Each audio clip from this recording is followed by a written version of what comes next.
This is the Project Management Podcast. We bring project management topics to beginners and experts.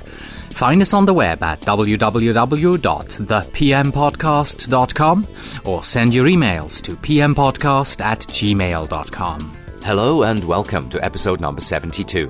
I am Cornelius Fichtner.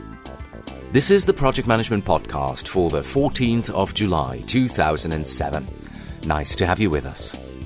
When your project fails, your sponsor will only call one person into his office to discuss this failure. And this person is you. As the project manager, you are responsible for the success and also for the failure of your projects. And that holds true even if the reason for this failure was outside your span of control. Even if you work in a matrix organization in which project managers normally, lack formal authority. Yes, we all know that responsibility and authority, that they should be sort of in a balance, but more often than not, your responsibility outweighs the formal authority that you actually receive.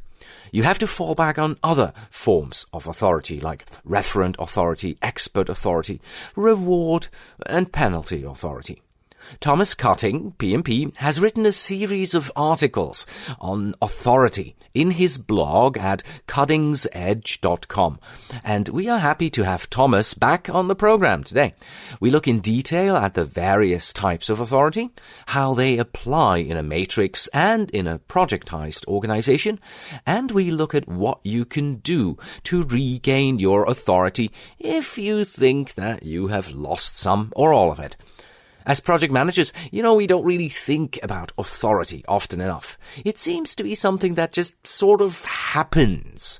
This discussion today will give you a lot of food for thought, and you will look differently at your personal authority next time that you accept a project.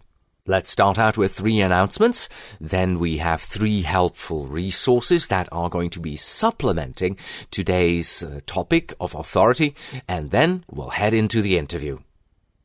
And our first announcement is a milestone that we have reached, because last week the Project Management Podcast has reached 1 million downloads, and the number continues to go up. So my thanks go out to each and every one of you. I really do appreciate that you like and enjoy what I am doing with this program, and I can see it in this number, 1 million downloads. Absolutely fantastic. And to celebrate this event, I have given our website a facelift. So if you haven't stopped by at www.thepmpodcast.com lately, I recommend that you stop by and take a look. The facelift is nothing drastic. Instead, I was going for a cleaner and much less cluttered look. And while you're at the website, you will also see that there is only 1 day left for you to enter our giveaway. We are giving away 1 free subscription of the Premium Prepcast. And the Premium Prepcast, that is our sister podcast where we help you prepare for the PMP exam.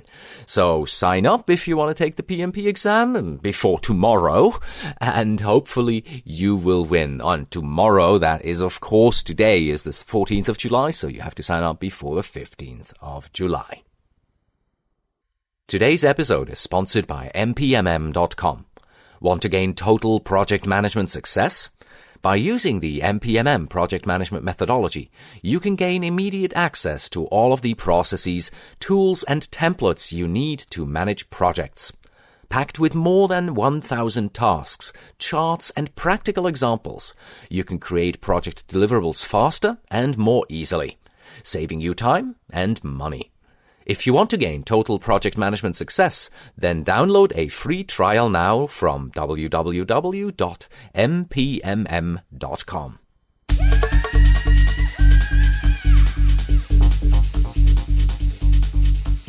Our first helpful resource on authority is a checklist, an authority checklist to be precise. I found this on Dick Billow's 4pm.com website. And if you look at it, you'll probably go, that is so basic. But that's exactly the point. Don't dismiss it just offhand. hand like that and think about it for a little while, because often the most basic templates are the very best ones. How often have you really sat down at the start of your project and discussed authority with your sponsor? Yes, we PMs often make the mistake of not being explicit about the authority that we need to manage our projects. Use this checklist to make certain that everyone knows what authority that you need in order to properly manage your project. Our second helpful resource is the blog of today's interview guest, Thomas Cutting. You can find this blog at cuttingsedge.blogspot.com or simply at cuttingsedge.com, and you can read his 9 cleverly written articles on authority. If you feel that you want to review today's interview in more detail, then Tom's blog is the place to visit. And our third and final helpful resource is going to take you into a totally different direction. It's going to take you towards the dark side of authority. To be precise, this one talks about abuse of authority. It is titled Corporate Abuse and the Project Manager in Turnarounds, written by Paul Allen. In this very long article, he looks at how leadership fails and how authority is then abused within the particular field of turnaround projects. This is a very interesting and also different article, and it even has a quote from Julius Caesar in it. If you would like to look at these helpful resources in detail, then please surf over to our website, thepmpodcast.com, and click on the helpful resources link that you find at the bottom of today's episode, which is, as a reminder, episode number 72. And now, let's head right into our main topic. Thomas Cutting is a senior principal consultant for Keen Incorporated, and he has over 15 years of IT experience in the entertainment, retail, insurance, banking, healthcare, and automotive industries. Managing, training, mentoring, and working in this diverse background has provided him with the basis for his writing and his speaking engagements. From programmer, he went to project manager, he was business analyst, and he also was quality assurance analyst. He experienced firsthand the problems that teams and project managers face. As an SQA team lead at one of Keen's largest outsourcing engagement, he trained project teams and he also audited them to ensure that they follow the development process. He mentored project managers, listened to their issues, and worked with them to find resolutions. His publications include articles for Computerworld and Inform IT, and he has spoken at conferences for the Project Management Institute, the Practical Software Quality and Testing, and the Southern California Quality Assurance Association. He's a regular contributor to several project management websites and also forums. And now, enjoy the interview. The Project Management Podcasts feature interview. Today with Thomas Cutting, PMP, Senior Principal Consultant for Keen Incorporated.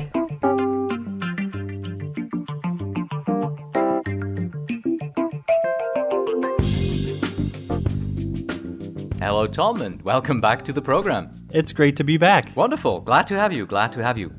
Last time we talked about how to become a project manager, and today we want to take a look at authority, because authority is something that every project manager needs. Now, you've actually written about authority in your blog. You're still writing about it, I believe. You haven't finished all the episodes yet, right? Yes, I have a couple more to go. Okay, and we want to take a look at that. My first question has to be, why write about authority at all? Why is it important? I think it's important to talk about because sometimes as a project manager, we don't understand the authority that we do have. And the more I've looked at authority levels, the more I understand how they work. And I think the more you understand about them, the easier they become to use. You understand what you're doing when you apply something in your email to someone. you are actually using a level of authority when you write that email, or when you have a status meeting. What gives you the right to have a status meeting? Those types of things will come out as you're understanding what your authority level is and how you can use that to further the project. You've also used this as an input for a presentation within your company, right? Yes, that's where the idea originated for the blog. I put together a presentation and talked through it with a bunch of other project managers, which is a great way of getting better ideas that you can make your own, actually. It's not really plagiarism if you're the chairperson of the meeting. Yeah, that's true. So let's jump right into this. Let's start out with the definition. How would you define authority? Okay, I think there's a couple ways of doing this. If you look at maybe the Webster's type definition of authority, it says something to the effect of authority is the right and power to command and be obeyed, or the power to do something. What I like about that definition is that it gives you both sides of it. It gives you the right and also the power. So if you think about it, the right to do something without the power to influence it is just futile. And if you have the power to do something, but you don't have the right to do it, it just becomes tyranny. So I like that part of the definition. The PMI, the Project Management Institute definition of it, talks specifically to the right to apply project resources, expend funds, make decisions, or give approvals. And I think for this discussion, that's a little too narrowly focused. That has to do specifically with projects, but maybe not the level I want to talk about today, which brings it back to the resource management level. How does your authority level play at that field? So what I'm probably suggesting for a definition is that authority is the responsibility to manage your resources, that would be your people, products, and your funds, to the full extent of your influence. Now, what I've done there a little bit is substituted the word responsibility for right, because I wanted to convey that you do have a responsibility. It's more than just, hey, I can use these people. It's, hey, I have some sort of responsibility toward them.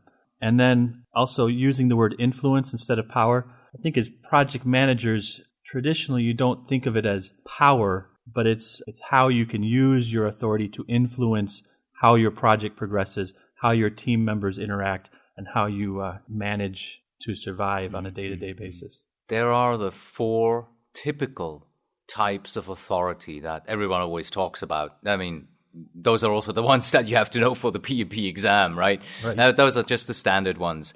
They are positional power, authority, referent authority, reward and penalty authority, and then the last one is the expert authority. So let's delve into those 4 and let's take a look at those 4. What are they all about? Let's start out with which one? Positional, right?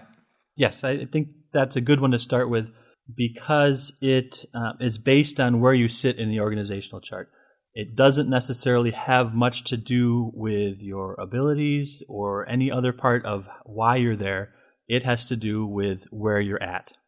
Sometimes it's also referred to as formal authority, and really it's bestowed on you by some entity. If you think about it, the CEO of a company, he is given that authority because the board voted him in, right? So his authority only lasts as long as the board wants him there. For a project manager, they receive their right to manage from an approved charter, maybe the statement of work, or some other defining document. Once it's approved, that gives them the authority to do whatever's within the scope of their project. It doesn't give them authority beyond that, it just gives them that authority. I think, interesting thing, culture plays a lot with the level of the positional authority. Some cultures are very strongly oriented toward, if you're in charge, then you're in charge and I must follow. I think here in the States, we tend to be a little more, yeah, you have positional authority, but you better come to the table with something more than just a name on the org chart. I can also tell you that, and we're going to go into that in a little while, it also has a lot to do with the type of organization that you're in, of course. Right. In my case, for instance, I'm in a weak matrix organization as a project manager. So my authority is very limited. I have to follow what the functional managers want to do. So that's another point. even though I am the project manager, even though I'm receiving a certain formal power through the project charter, I have to defer to the business managers, and I have to listen to what they actually want to do. So they still hold most of the power. Yeah, they do. Right. It's probably also the type of power that can be most often abused, right? Yeah, I would say it tends to be abused. And we've seen instances of that from your typical harassment suits to any dictatorial type of authority. It's the type of authority that can easily go to your head. I think it's bestowed on you, so hey, I must be somebody. Yeah, power corrupts. Absolute power corrupts absolutely. Yes. Yeah, it's the kind that says whose name's on the door you just walked in. That's that kind of authority, and it's so it's easy to get over that.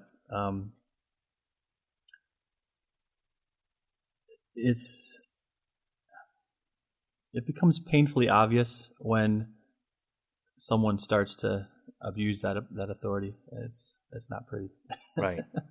All right. So much for the positional type of authority. Next, we had the referent type of authority. What's that all about?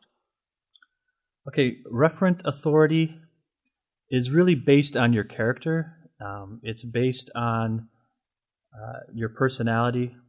People tend to like to work for people who are good-natured, who are caring, who take an interest in their employees as more than the hours they can bill or the things they can do. Interestingly, though, some people are drawn to project managers who are on the dark side of things. So if you've got a very strong, I don't want to use the word maniacal, but you understand what I mean. A pushy type of manager. Some people enjoy working for that. They like to be around that sense of power. So it can be any type of characteristic that you have, but its referent authority is based on your character. Mm-hmm. It's not based on your position anymore. It has to do with who you are. Okay. So that's that means you have to do a lot of relationship building then for that kind of power to actually work, be it in the positive, the good guy, or the negative, bad guy kind of sense. Yeah. Interestingly, whereas positional authority is more political in nature, referent authority is more social in nature. It has to do with how you interact with other people. Okay. Now, how does that work? How do I get it? That kind of authority. Am I just nice to people all the time, or how do I do it? One of the ways is being helpful. Okay. Being in a company that uses a lot of foreign help. One of the individuals within the company is one of the ones that actually reports to me is going for his green card right now. Okay. And there's a lot of paperwork that needs to be filled out and a lot of signatures and everything. And most of those I don't do. I don't have the proper positional authority, if you will, to sign those papers or get them pushed through, and he has to fill out a lot of them. But what I can do is let him know that I'm there to help him with anything. I can maybe make a phone call to HR to push it further. Maybe I can talk to the lawyer and make sure that they got the paperwork that he's trying to push through. And in general, be showing that I'm caring about him by helping him with this process. I think another part of it is just calling him on a regular basis to say, hey, what's the status of it? Are you making progress on this? And letting him know that as a person, I value what he can bring to the company, and therefore I want to help him gain this access, gain his the green card. You know, this sounds very much like the old saying that as a project manager, you're the person who puts down the tracks in front of the moving train. Mm-hmm.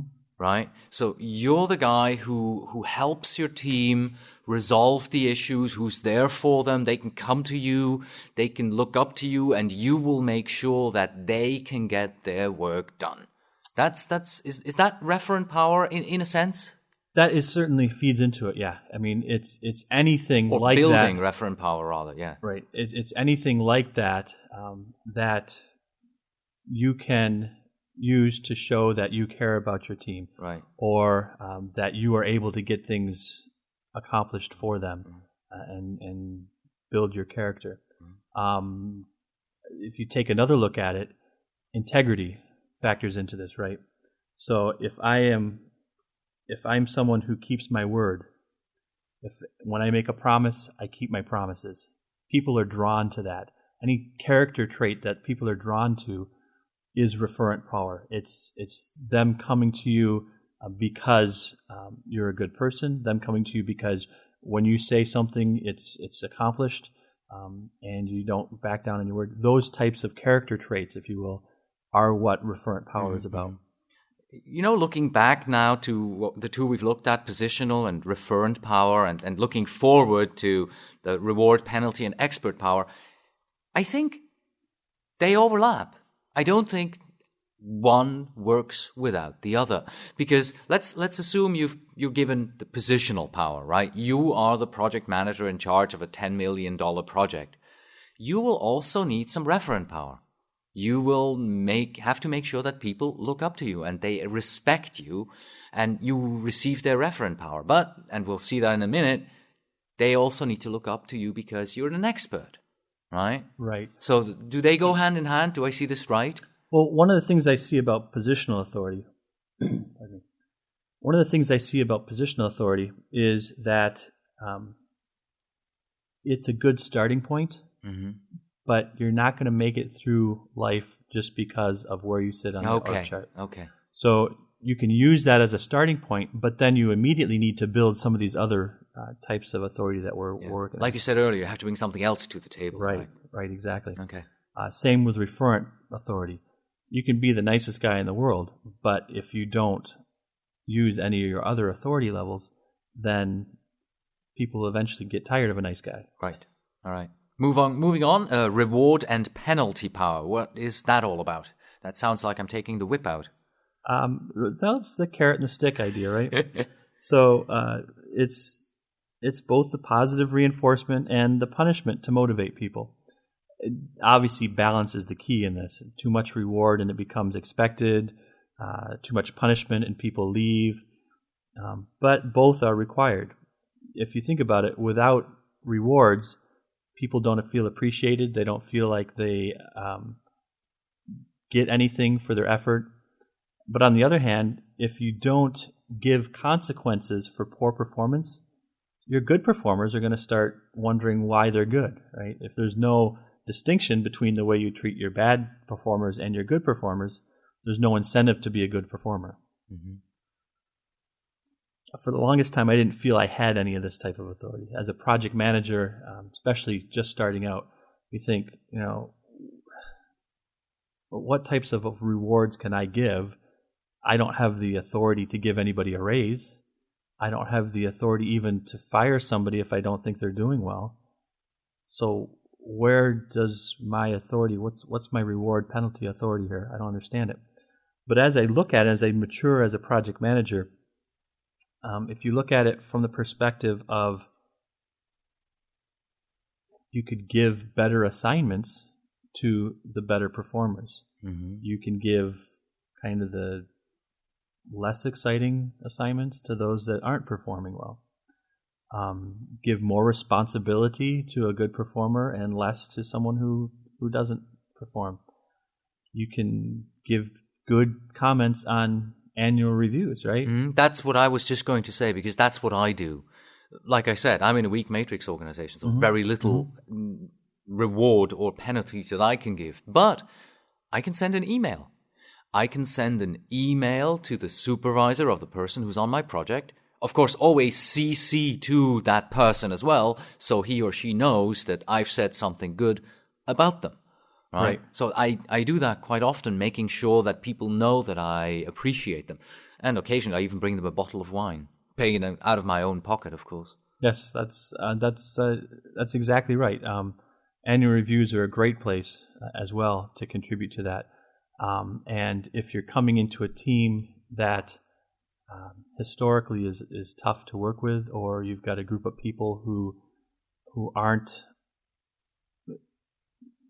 don't normally give more than 50%, letting them know in some maybe subtle ways that you do have access to contribute to those annual reviews is always a good thing too. Mm-hmm, mm-hmm. The other thing is recommendations. I mean, certainly with your emails that you're sending, you're probably also saying, hey, maybe on the side, not copying the person you're talking about, but is there anything we can do for this individual? Can we maybe give him a raise? Maybe, is he ready for the next level of authority or whatever? Okay. Just helping wherever you can. Mm-hmm, mm-hmm. All right. So that was the reward and penalty power or authority. And then finally, the expert authority. The expert authority, I think, is probably the strongest type of authority, just from the perspective that it's based on your abilities, something that you've proven. It's the respect that the team gives you or that management gives you. And it's not the respect that Al Capone got when he started beating people up if they didn't respect him. It's the type of respect that, you get it from successfully managing projects. If you've got a history of successfully managing projects, you're an expert. If you've got a history of knowing things, maybe that's, your knowledge becomes an expert level. And you've always got a good answer. You're always giving people good direction. That's also a type of expert authority. If you think about even in the development realm, right? Who is the person who has authority among the programmers? It's the one everybody's always going to with questions. That's a type of authority. Mm-hmm. One of the ways you can gain this, obviously, is just by demonstrating your abilities to do that. But another interesting thing is getting that authority granted to you by some other authority. If you think about it, if you have the initials PMP after your name, well, that gives you a certain level of authority. If you have maybe an MBA or a PhD, those types of things are granted to you by some other authority figure, right? And they bear with it a certain level of expertise. Right, but then again, almost anyone can get certified somewhere, right? So the 3 letters behind your name are probably not going to be enough. Again, like with positional authority, it's a good starting point, but if you can't back it up, it's not going to last long. Right. One of the other interesting things that happens, if you, for example, get published, then it's funny how people take that as, now you're the expert, right? Right. You've got a book that's been printed. Or even articles in some publication. Uh-huh. I had an instance, probably last spring, where I was trying to mentor this new project manager and just wouldn't hardly give me the time of day until he found out that I have several articles in Computer World that are published. For some reason, in his eyes, I suddenly became an expert. I was telling him the same stuff. He was still listening to the same stuff. But now it was as if I was suddenly somebody, right? Somebody he should listen to. And it was just, it's odd at times when that happens, when people, I do have a couple articles published. I don't go around, first time I meet somebody, hey, you want to read my article? But when people find out, it gives you a certain level of expert authority. And so that's one way you can gain that as well. Right. Okay, so we've looked at those 4 types of authority. Now, it's not enough to know about them just in theory. We also have to see them in action in the organizations. I've already talked about my situation here as a project manager in a weak matrix organization. So let's look at how you can survive in a matrix organization, and then also go to the other spectrum of this.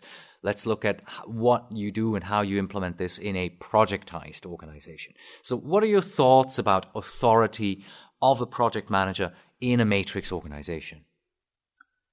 I think probably the best way of working through this is perhaps starting by understanding what a functional organization, a projectized organization are. So if we take that step back maybe for a second, a functional organization, like the one more that you're in, is made up of silos, really. Each area has an area of specialization. Yeah, finance, marketing, IT, Even, sales. Yeah, even within IT, you can break it down. And, there might be a server group, there might be a web development group, there's the legacy people, over there, and the security group. Everything is a silo, and each one of those areas is led by an expert in that area. A manager. Right. Yeah. And the manager is usually an expert in whatever, right? So projects within those organizations rely on pulling people from each of these silos, banding them loosely together in order to accomplish something, or even to the extent of just borrowing them, begging and borrowing them for a short period of time to accomplish a task on it. The interesting thing in that environment is that those resources know no matter how this project ends up, whether it's successful or not, they have a home to go back to. Exactly. I'll still have a job. Right. They know that they report to that functional manager. They don't really report to you. Mm-hmm. And that's what you were talking about earlier. What I'm stuck in, yeah. Right. And that's what we were talking about earlier, where it's, and we'll see this a little bit later, where it's important to find the hook, right? The hook is, well, I talk to your functional manager and I let him know how you're doing. Yes. Now, the projectized organization is pretty much the exact opposite. It's where projects are pulled together for a certain scope, and in those types of environments, you're not based on what functional area you're in.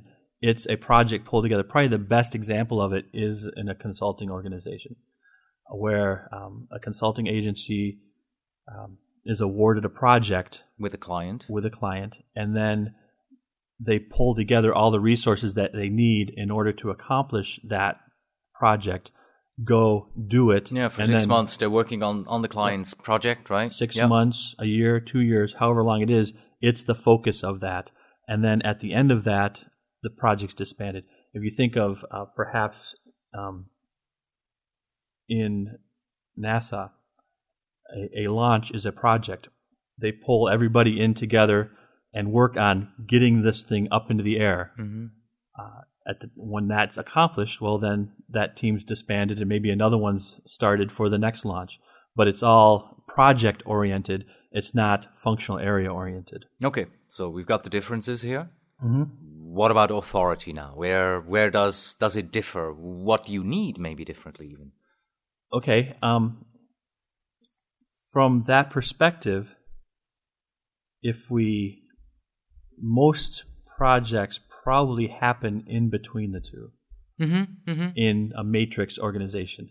And you go from a weak matrix organization, those are the ones that are closest to a functional organization.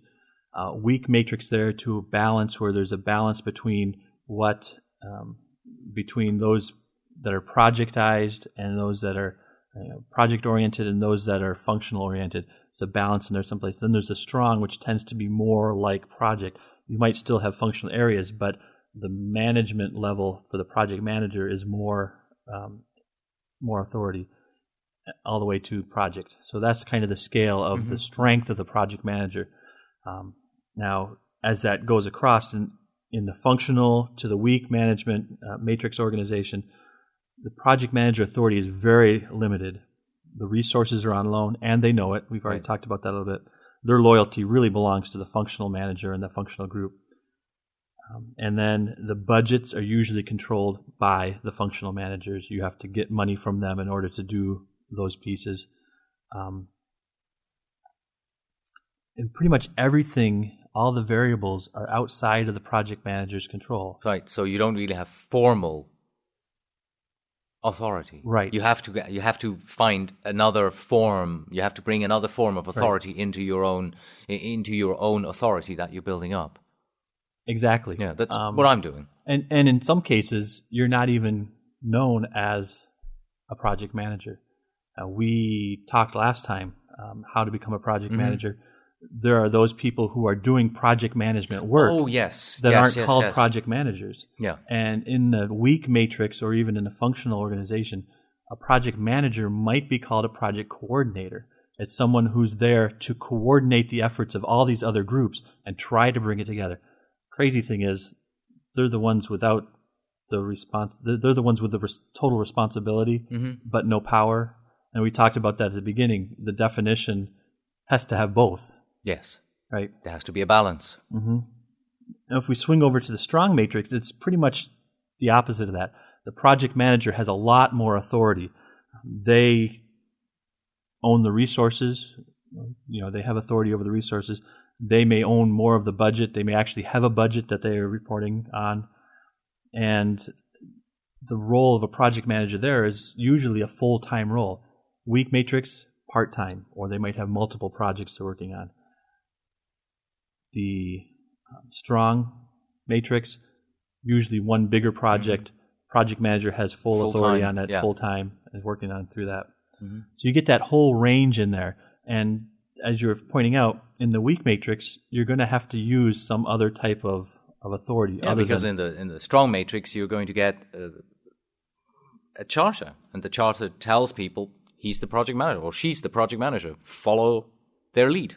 And it's important to know what your organization is. You probably know it. You probably have a feel for it. But unless you really take a look at it, you don't really start understanding where your authority lies and how you can use it. So that's kind of an important piece of that. So you asked earlier how to use that authority. What are some of the things you do? How to go about it? So in a weak matrix environment, or the weak organization, obviously the positional authority is held by the functional manager. She owns all the resources. When the project ends or fails, all those resources go back to her. So since you lack that positional authority, you're going to have to find some other type of authority. Reward penalty authority is probably your quickest option. Those members that put in extra effort on your project do better. You can, like you were saying, send an email to their manager and copy them on it to understand, hey, this person's doing a good job. Here's an attaboy for them, right? Ask permission to kick in on the annual reviews for the individuals and be able to do part of that process. That if you let people know that up front, before there's a problem, then they know in the back of their head that how I do on this project is going to be reflected in my annual review. Then you can curb a lot of problems ahead of time. If you wait until there's a problem and then you come out and say, well, just wait till your review, you've kind of blown some of your power and you've formed an enemy, right? So that's probably not a good way of doing that. If someone does something good, announce it as something good, right? Reward them in public. Now, penalize them in private, but the idea is that you want people to know that if they do well, they'll get something for it. That's where reward and penalty functions. That's how you get that authority. It's how you wield that authority and are able to make it work. One of the other things you want to do, if there are performance issues, you're going to want to check with the functional manager to determine how they want to handle this. Remember, the functional manager in a weak organization owns those resources and owns the responsibility of the HR part of it for those resources. So from that perspective, you'll want to check with them as to how they want to handle issues. Do they want you to address them directly, or do they want to be part of that discussion? Or do they want to have the discussion all themselves? That's, if you establish that escalation process at the beginning, it'll resolve conflicts. And remember, all of the responsibility, all of the authority rests on the functional manager. So if you start to try to pull any of that authority away, you're going to have a struggle and you're going to form a You're going to wall. lose, very likely. Yep. Another approach is to build that referent authority. Through your actions, through your character, they should begin to see that you are fair, trustworthy, that you're willing to work through difficult problems with them. Make them see you as a type of person they want to be around and they want to help succeed. The other thing is using expert authority. For example, a strong, well-communicated scope will build confidence in the project. If you say, this is what we're doing and this is where we're headed, laying the tracks for them and clearing things out of the way, you're an expert in their eyes. Hey, this guy knows how to get things done. I've never worked for a project manager here who's able to get things done like he does. I want to work on more projects with him.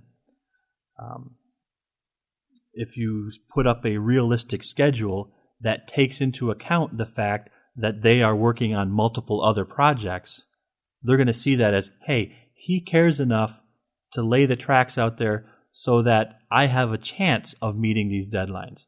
He knows I'm not on his project 100% of the time. I'm only on it 20% of the time, and he's setting me up for success. Something as simple as holding time-conscious meetings, using agendas, sticking to them, providing minutes, those types of things as an expert project manager you should be doing anyway, but those types of things Help make it you so build much the easier. authority. Yeah. You know, when I'm listening to you, it kind of sounds as if you're telling me to choose the right mix.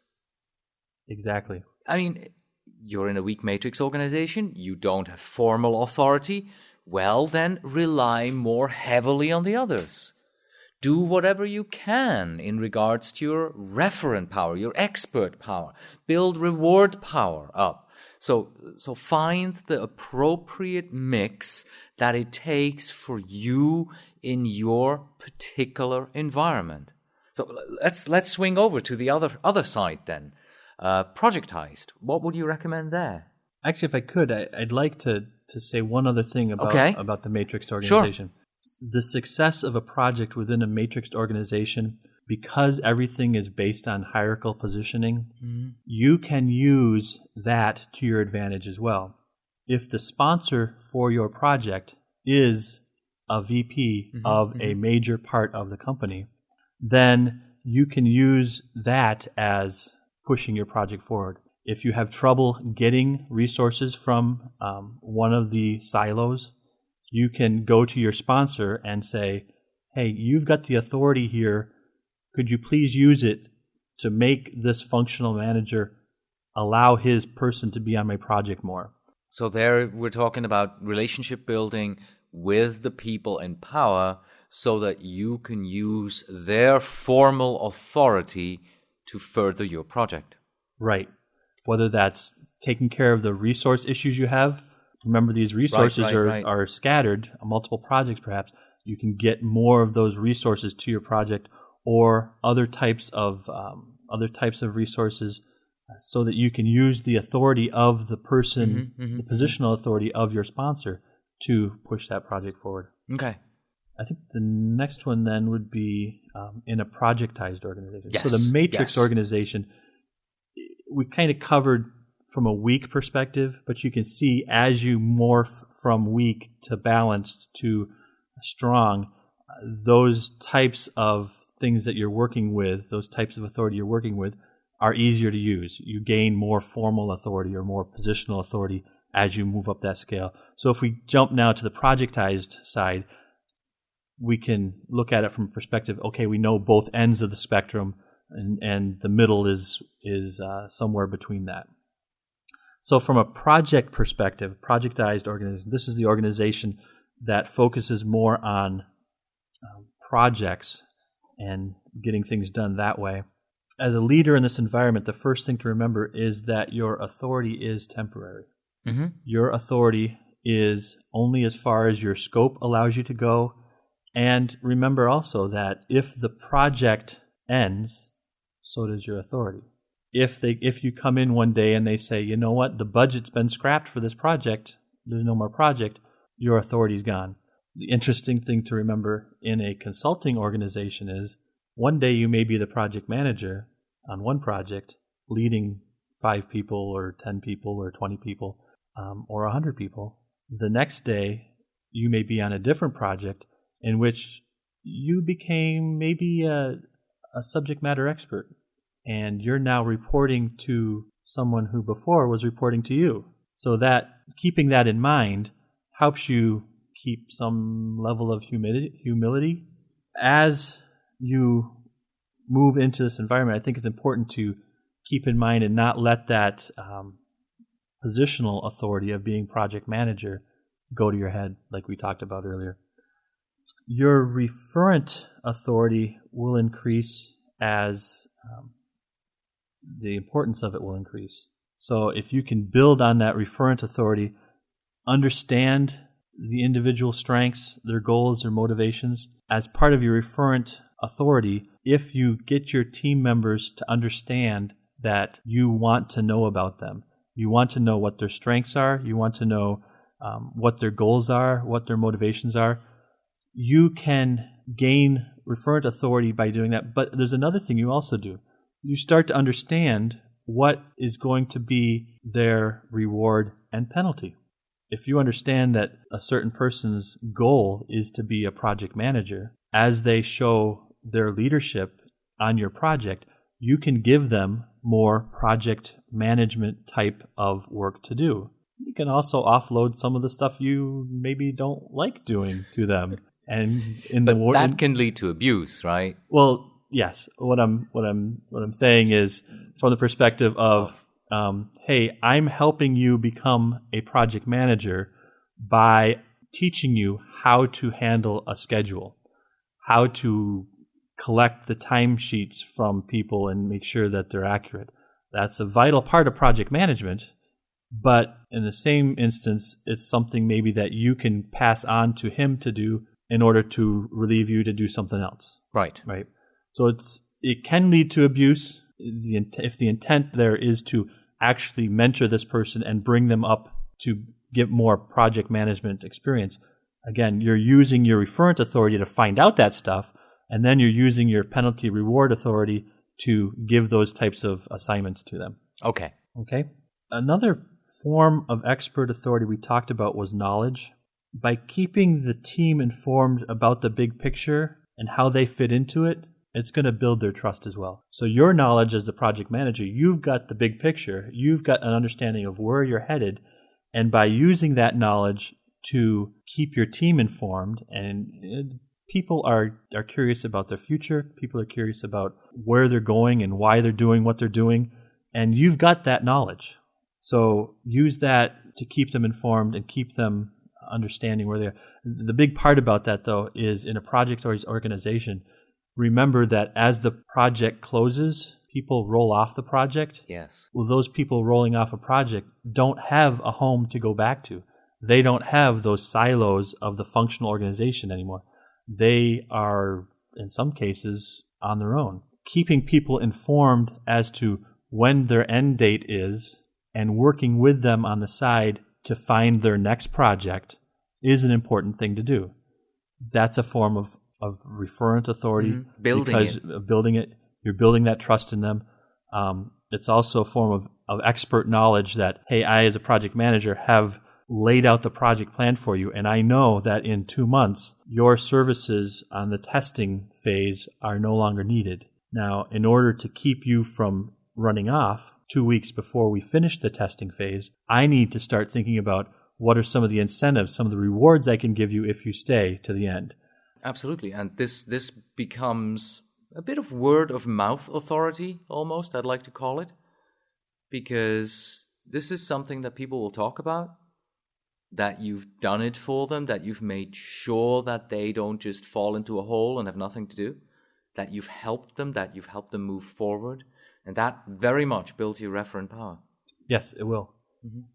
I think the key to all that we've talked about so far, in the final analysis, as we look through all that we've looked at as far as authority goes, the key to successfully managing any project is to recognize where your real authority lies and, where the real authority for the project lies, whether it's in the functional manager or in the project manager, and to understand where you derive your authority from. Project management ends up being a position really of dependency as much as it is a position of authority. If you can't convince the team to follow you, well, then there's no way you can lead them. Understanding this, the positional, the referent, the reward penalty, and the expert authorities really offers you the necessary tools, as we've seen, combining them together to manage successfully. What do you do, however, if you notice that you've lost some authority or all authority on your project? What do you do now? How do you go about building it back up again in your ongoing project? That's a good question, and I've seen project managers who've lost it in more ways than one. In more ways than one, yes. I think the first thing you need to do is determine what happened, determine where the weakness is. If you look back through the different authority types, figure out which type of authority dropped. Why are you no longer the expert? Maybe you had a VP come in and just read you the riot act. And so your positional authority in the eyes of everybody around you has been dropped. Whatever that cause of that, whatever caused the erosion of that authority, you need to figure it out and see if it's fixable. The VP coming in and yelling at you. Yeah, that's a bad one. You lose lose face in the eyes of most people. Right. And so you may have to drop that type of authority for a time. That's something that might be able to be built back up again. But you might switch to some other authority. I don't know if sympathy is a character trait, but if perhaps some of your authority can come back just on people recognizing that, hey, when he's down, you don't kick him. That could be a starting point. But you use those things to start building it back up, right? One of the things to make sure is that there aren't outside forces at work. One of the big challenges to expert authority is when management changes. Mm-hmm. If your company just changed hands and all of the management that you were aware of is now gone, you've lost that expert authority in their eyes. You have to reprove yourself there. So wherever the weakness is, wherever the erosion started, you need to stop it if you can and build up other areas as you go along. If it's a positional plunge, you could reestablish maybe the project position as opposed to your position. Hey, let's focus our energy back onto this project because it's such an important project. We can use that to push forward, and my positional authority or whatever the authority I've lost, focus the attention back on the project as opposed to me as an individual. You could also find new upper management friends. If you can get another VP who steps in and says, this guy's not so bad, well, then that helps build that authority back up again. Right. When I listen to us, it almost sounds like Machiavelli. You're kind of thinking about authority, you're molding authority, you're trying to change it.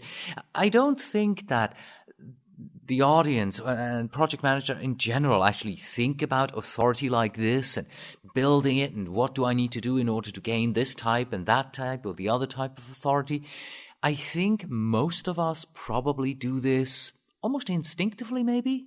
You try to find ways to build your authority, but you've never thought about it in such a detailed way that there really are 4 types of authority and that you need to build yourself the right mix, right? You do it out of a gut feeling. You have a certain type of formal authority because you have a charter that you've been given. You know that you're an expert as well. And you know that you get some expert authority from there. You get some referent authority as well. But you've never really brought it to the forefront of your mind, thinking about it, and really making these conscious decisions, these conscious thoughts, like you have just laid them here down for us on the plate. And I like that approach because it shows to me that we need to think more openly about these things. I can give you a quick example of that. We do it all the time, and we don't realize that it is a form of positional authority. When I write an email and I say, the VP of Finance wants an answer to this question, I get a quicker answer than just saying, hey, I as the project manager want an answer to this question. Yes. You're using the positional authority of that VP as you're writing that email. Since I've started looking at these 4 types of authority, those things pop into my head and I go, you know what? I'll get a quicker answer if I do this than if I just write it this way. I have to admit, I'm guilty of that. Not 3 hours ago did I send off an email in which I said, our client wants this problem fixed by tomorrow. I didn't say we need to fix this problem by tomorrow. I said our client wants it fixed because I knew exactly if I formulate it that way, that's what gets it done. And it's just what you said earlier. It's these types of authority are things that we do by nature anyway. Yes. It's just a matter of not trying to build an empire, not trying to beat people into submission. It's about, and the whole purpose of authority, the whole purpose is to accomplish the goals of either the project or the organization. It's not about building your power. It's not about making your fiefdom. It's about accomplishing the goals of the project or your organization. So we're not looking at this as a means of how can I, and I purposely try to not use the word power throughout this conversation. It's authority. And authority has a responsibility, and authority has a purpose, right? And we bring those together in order to accomplish what we set out to do. But by studying it and by understanding, well, why did I use the VP's name? Why did I use the client's name in that email? It's because I recognize, even if my people that work for me don't recognize it as positional authority, that's what it is, and that's why it works. Wonderful. I think that was an excellent summary of this whole topic of authority. Thank you very much. I appreciate that you joined us today. It's been a great pleasure talking to you again. It's been fun to be here. I hope you have me back another time. And that's it for today. Thank you very much for listening. As always, you can find us at www.thepmpodcast.com. And if you are a project manager who wants to become a PMP, you can visit www.pmprepcast.com. In this second podcast, we teach you concepts, tools, and techniques that you need to know in order to pass the PMP exam. If you want to get in touch, please send your emails to pmpodcast@gmail.com. And when you write, please tell me where in the world you are writing from. And finally, we have this. Projects happen in 2 ways. First, those that are planned and then executed. And second, those that are executed, stopped, planned, and then executed. Until next time.